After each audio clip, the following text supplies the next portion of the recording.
Okay, sa mga naghihintay at hindi bumili ng Infinix Note 40 5G at Infinix Note 40 Pro Plus 5G dyan, the Infinix GT20 Pro has already unveiled here to be released in the Philippine market.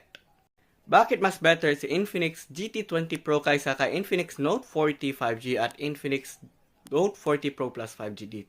Like I said in the previous video, yung Infinix Note 40 5G at yung Pro Plus 5G niya is powered with Dimensity 7020, which is a rebrand version of its predecessor, Dimensity 920 or Dimensity 930. So if you wanna know, yung GPU score ni Dimensity 7020 is mahina pa kaysa sa predecessor niya na si 920.